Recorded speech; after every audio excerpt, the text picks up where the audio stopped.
Hello everyone, welcome back to our channel. मैं हूं Janvi ma'am और आज हम स्टार्ट कर रहे हैं न्यू टॉपिक का नाम आ रहा है position of adjective. Position of adjective के अंदर काफ़ी सारे डाउट आते हैं बच्चों को, क्योंकि समझ नहीं आता कि नाउन कहाँ लगेगा, एडजेक्टिव उसके बाद लगेगा या पहले लगेगा। तो ये काफ़ी ज़्यादा डाउट वाला टॉपिक रहता है, तो हमने आज इसको डिस्कस करेंगे एंड बहुत ही ईजी वे में मैं आपको समझाऊंगी तो आपको कंसेप्ट बिल्कुल क्लियर हो जाए। ठीक है। सो पहला जो इस पे केस आ रहा है वो है आपका एट्रीब्यूटिव केस। अब एट्रीब्यूटिव केस क्या होता है ना, कि जब एडजेक्टिव जो है वो आपका नाउन से पहले लगता है। तो डेफिनेशन में क्या है, when adjective is placed before a noun it is called an attributive case. जब भी नाउन से पहले एडजेक्टिव आएगा तो वो क्या बनेगा, एट्रीब्यूटिव केस बनेगा। एग्जाम्पल देखते हैं। This is important English topic. ये टॉपिक क्या है, इंग्लिश का इम्पॉर्टेंट है। इम्पॉर्टेंट क्या है, यहाँ पे एडजेक्टिव है और आपका यहाँ पे इंग्लिश टॉपिक क्या है, ये आपका नाउन है। ठीक है, this is an important English topic. तो आपका टॉपिक से पहले क्या हो गया, एडजेक्टिव आ गया, ये आपको क्लियर हो गया। I have useful books. कैसी बुक्स है मेरे पास, यूजफुल किताबें हैं। तो ये क्या हो गया, आपका एडजेक्टिव हो गया।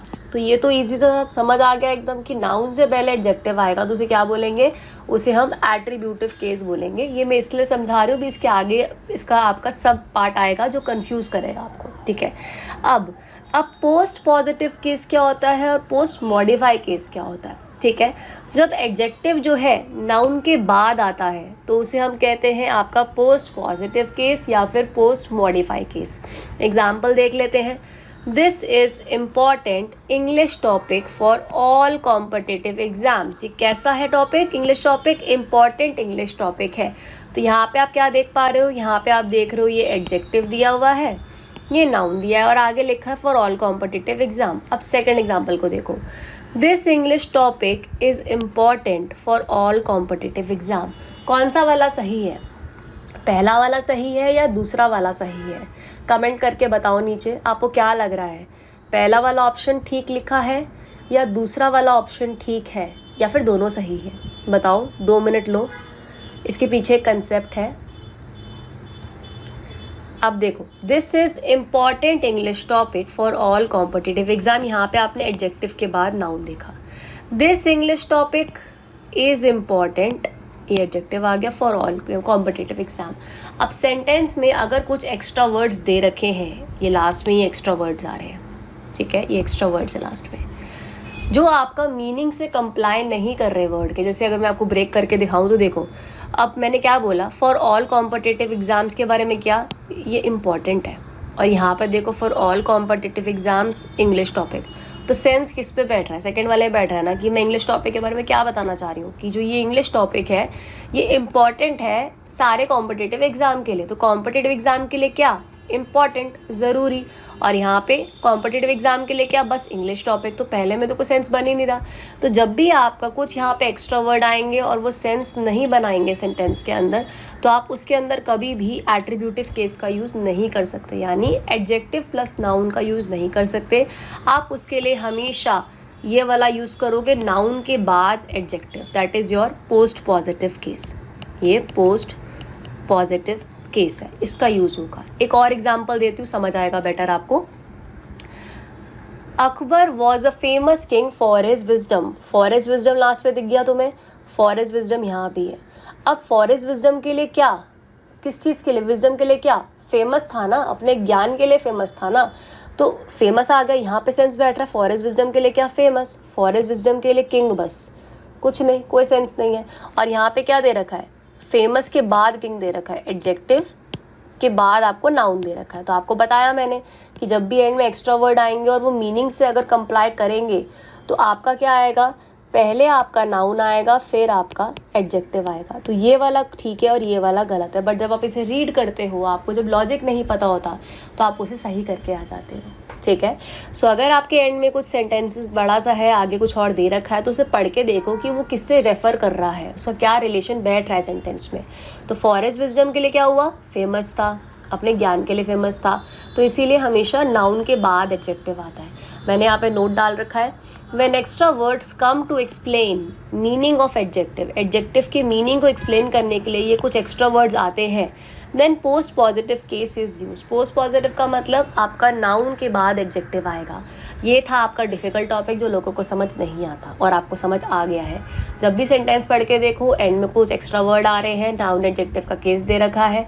अगर एक्स्ट्रा वर्ड आ रहे हैं तो क्या हुआ, एडजेक्टिव के साथ रिलेशन बैठ रहा है उसका कुछ, अगर मीनिंग बैठ रहा है सेंटेंस पे तो वहाँ पे ये पोस्ट पॉजिटिव केस आएगा, नाउन के बाद एडजेक्टिव लगेगा, पहले नहीं लगेगा। ठीक है, ये इसका रूल था। अगला देखते हैं other uses of post positive case, और कैसे कैसे यूज होते हैं। तो post positive case is used after indefinite pronoun. Indefinite pronoun के बाद आपका पोस्ट पॉजिटिव केस का यूज़ होता है। कैसे, जैसे जो वर्ड है someone, something, no one, nothing, ये टाइप के वर्ड्स हैं, इनके बाद आपका एडजेक्टिव को लिखा जाता है। ठीक है, इनके बाद आप लिखते हो एडजेक्टिव को। कैसे, I have nice something to tell you. क्या आप ऐसे बोलते हो, I have nice something to tell you? नहीं, आप ऐसे नहीं बोलते ना। आप क्या बोलते हो, I have something nice. Something के बाद नाइस आ रहा है ना, ये इनडेफिनिट प्रोनाउन हो गया, नाइस के एडजेक्टिव। तो वही बताया कि इनडेफिनिट प्रोनाउन के बाद आपका एडजेक्टिव का यूज़ होता है। इस तरीके से अरेंजमेंट रहता है सेंटेंस के अंदर। ठीक है, एक और देखो, unpleasant something is happening. Unpleasant something is happening, क्या आप एडजेक्टिव पहले लगाओगे और फिर आप क्या आप यहाँ पे प्रोनाउन लगाओगे? नहीं ना, आप बोलोगे ना something unpleasant, something unpleasant is happening, कुछ बुरा हो रहा है। ठीक है, समथिंग के बाद अनप्लेजेंट लगेगा, इनडेफिनिट प्रोनाउन के बाद आप एडजेक्टिव का यूज़ करोगे। दिस इज समथिंग इंटरेस्टिंग, ये कोई है बहुत कुछ चीज़ इंटरेस्टिंग है तो समथिंग के बाद ही इंटरेस्टिंग लगेगा ना। ठीक है, ये वाला सेंटेंस आपका सही है। तो इस तरीके से अरेंजमेंट में वर्ड्स के में भी एरर आता है एग्जाम के अंदर। चाहे आप कोई भी एग्जाम ले लो, एसएससी का ले लो, सीजीएल का ले लो, स्टेनो का ले लो, किसी का भी ले लो, उसके अंदर इस तरीके के क्वेश्चंस आते हैं जो इन रूल के ऊपर बेस्ड होते हैं। अगर आपको केसेस क्लियर है कि एट्रीब्यूटिव केस क्या है, पोस्ट पॉजिटिव केस क्या है, अभी प्रेडिकेट केस भी देखेंगे, बड़े सारे केसेस आएंगे, ये सब देखेंगे, इन्हीं के ऊपर क्वेश्चन बेस्ड होते हैं। ठीक है, चलो अगला आ रहा है अपना प्रेडिकेट केस। प्रेडिकेट केस में क्या हो रहा है, when adjective is used with a verb. Verb में क्या है, लिंकिंग वर्ब। अब लिंकिंग वर्ब के साथ अगर एडजेक्टिव लगेगा तो किस तरीके से रहेगा। अच्छा, लिंकिंग वर्ब होते क्या है? लिंकिंग वर्ब होते हैं कि जो आपको स्टेट या फिर कंडीशन के बारे में बताते हैं कि वो चीज़ कैसी है, उसकी अवस्था क्या है।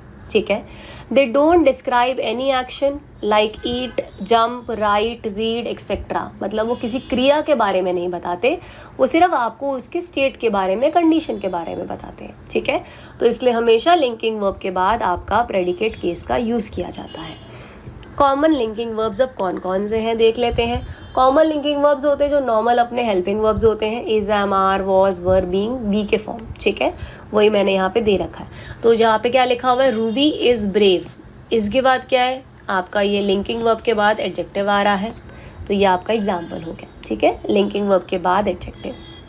अदर लिंकिंग वर्ब, इसके अलावा अगर अपीयर आ रहा है, स्मेल आ रहा है, फील आ रहा है, टेस्ट आ रहा है, टच आ रहा है, इसके बाद भी क्या आएगा, the food smells delicious. Smells के बाद क्या आ गया, एडजेक्टिव आ गया।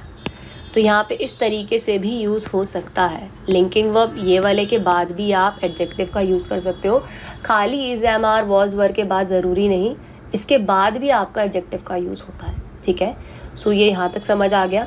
अब हम चल रहे हैं आगे कुछ क्वेश्चंस को लेते हुए, आइडेंटिफाई करने के लिए कि आपकी जो स्टेटमेंट्स दे रखी हैं ये एट्रीब्यूटिव केस है या प्रेडिकेट केस है। सो सबसे पहले तो आप नोट करो, अब एट्रीब्यूटिव केस में क्या था अपना, देखो वापस आते हैं पीछे। एट्रीब्यूटिव केस में था अपना नाउन से पहले एडजेक्टिव आ रहा है, इसको इस तरीके से करेंगे। देखो एट्रीब्यूटिव में क्या है, एडजेक्टिव के बाद नाउन है या नाउन से पहले एडजेक्टिव है। प्रेडिकेट केस में क्या किया हमने कि लिंकिंग वर्ब के बाद आपका एडजेक्टिव आ रहा है, लिंकिंग वर्ब के बाद एडजेक्टिव आ रहा है। ये मैंने यहाँ पे ट्रिक लिख दी। अब आप इसे सॉल्व करो। पहला क्वेश्चन देखो, सिमरन इज़ अ टॉल गर्ल। सिमरन कैसी लड़की है, लंबी लड़की है। तो टॉल आ रहा है, एडजेक्टिव के बाद नाउन है। अब एडजेक्टिव के नाउन में कौन सा वाला केस होता है, अभी लिखा ना मैंने ऊपर, अगर एडजेक्टिव के बाद नाउन आएगा तो कौन सा केस होता है। तो ये कौन से केस का एग्जाम्पल है, ये एट्रीब्यूटिव केस का एग्जाम्पल है, ए लिख दिया मैंने इसके लिए। ठीक है, Delhi's weather is humid. Delhi का वेदर कैसा है, ह्यूमिड है। लिंकिंग वर्ब हो गया, इज, एम, आर, वॉज, वर कराया था अभी मैंने। इसके बाद अगर आपका आ रहा है एडजेक्टिव तो क्या आ जाएगा, ये प्रेडिकेट केस हो जाएगा। ये क्या हो गया अपना प्रेडिकेट केस हो गया, क्योंकि लिंकिंग वर्ब के बाद एडजेक्टिव आ रहा है। नेक्स्ट है India has a big army. कैसी आर्मी है, बड़ी आर्मी है। एडजेक्टिव के बाद नाउन आ रहा है तो ये अपना हो जाएगा क्या, फिर से ये एट्रीब्यूटिव केस हो जाएगा। तो आपको चेक करना पड़ेगा कि पहले एडजेक्टिव है, बाद में एडजेक्टिव है या वर्ब के बाद है, उसी के बेसिस पे आप आइडेंटिफाई करोगे। She was a hard working girl. कैसी लड़की है, एडजेक्टिव के बाद आपका नाउन आ रहा है, सेम आपका एट्रीब्यूटिव केस हो जाएगा। ठीक है। He is a mad man. कैसा आदमी है, पागल आदमी है। एडजेक्टिव के बाद नाउन आ रहा है, एट्रीब्यूटिव केस हो जाएगा। Srinagar is beautiful. इज़ क्या है, हेल्पिंग वर्ब है। हेल्पिंग वर्ब लिंकिंग वर्ब के बाद अगर आता है आपका तो उस केस में क्या होता है, आपका लिंकिंग वर्ब के बाद आ रहा है एडजेक्टिव, यानी ये अपना प्रेडिकेट केस हो गया है, मैंने लिखा हुआ है। ठीक है। दिल्लीज वेदर इज़ ह्यूमिड, ये रिपीट हो गया है, इसे छोड़ो। He was industrious. He was industrious में वॉज के बाद है अपना, हेल्पिंग वर्ब के बाद आ रहा है एडजेक्टिव, तो क्या आ जाएगा आपका हेल्पिंग वर्ब के बाद प्रेडिकेट हो जाएगा। ये दोबारा से एट्रीब्यूटिव था, ये अपना प्रेडिकेट हो गया। ठीक है। सो यहाँ तक जो है अपना ये कंप्लीट हो गया। आई होप आपको क्लियर हो गया है कि एट्रीब्यूटिव केस क्या होता है, प्रेडिकेट क्या होता है, पोस्ट पॉजिटिव केस क्या होता है। ठीक है। इसके बाद न्यू टॉपिक हम स्टार्ट करेंगे नेक्स्ट क्लास में, ये मल्टीपल एडजेक्टिव केस का, अगले लेक्चर के अंदर। ठीक है। सो मिलते हैं अगले लेक्चर में। आई होप आपने वीडियो को लाइक कर दिया है, चैनल को सब्सक्राइब कर दिया है, ताकि आपको अपकमिंग नोटिफिकेशंस मिलती रहे। मिलते हैं अगले वीडियो में। Bye bye.